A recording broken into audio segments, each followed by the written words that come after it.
Hello friends, আমি সবিতা আরও একটা নতুন রেসিপি নিয়ে চলে এসেছি। আজকে আমি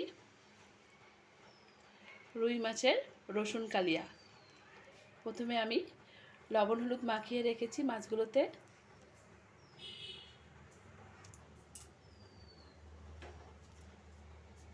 এবার এই রসুন কটা আমি ছেঁচে এর মধ্যে মিশিয়ে দেব। রসুনগুলো ছেঁচে নিয়েছি, এবার দিয়ে দেবো আমি। তার সাথে আমি একটা ডিম ফাটিয়ে ম্যারিনেট করে রাখব। এবার আমি ডিমটাও দিয়ে দেব, দিয়ে এবার একসাথে আমি মাখিয়ে রাখবো।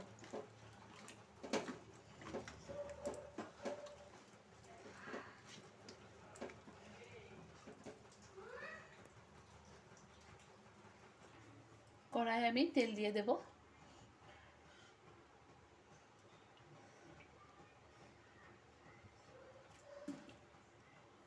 মাছে একটু কর্নফ্লাওয়ার দিয়ে মাখি। এবার একে একে মাছগুলো ছেড়ে দেবো।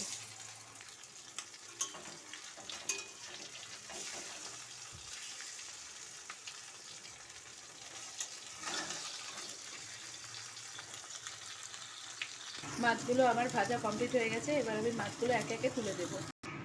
মাছগুলো ভেজে তুলে রেখেছি, আর এর সাথে আমি রসুন, টমেটো, কাঁচা লঙ্কা বেটে নেব।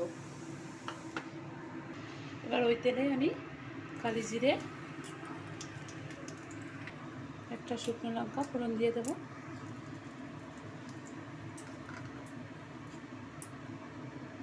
আমি যে বেটে রেখেছিলাম রসুন, লঙ্কা আর টমেটো, ওটাও দিয়ে দেব।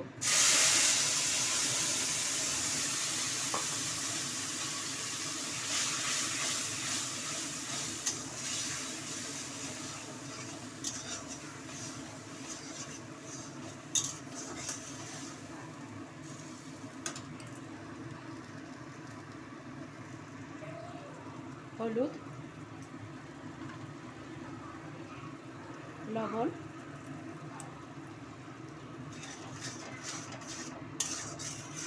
দিয়ে নাড়াচাড়া করে নেব আমি। এবার আস্তে আস্তে মশলাটা কষাবো আমি। মশলাটা যেহেতু কষে গেছে, আমি একটু গুড় দিয়ে দেবো।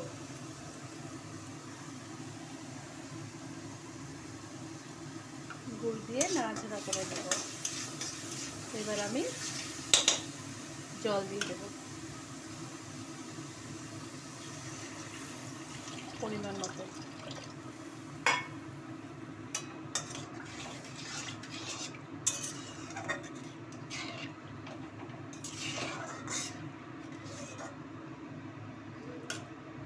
ফুটে উঠলে মাছগুলো দিয়ে দেবো। ঝোলটা যেহেতু ফুটে উঠেছে, এবার আমি মাছগুলো দিয়ে দেব একে একে।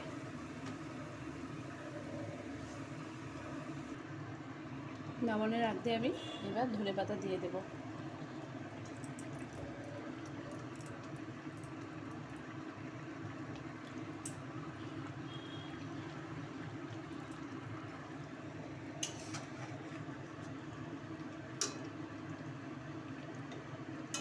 মাছগুলো যেহেতু হালকা ভাজা, বেশিক্ষণ আমি ফুটাবো না, নয়তো ভেঙে যেতে পারে।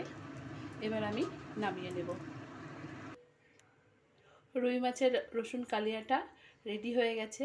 আপনাদের যদি ভিডিওটা ভালো লেগে থাকে তাহলে একবার লাইক করে দেবেন, সাবস্ক্রাইব করে দেবেন, পাশে বেল বাটনটা দাবিয়ে দেবেন।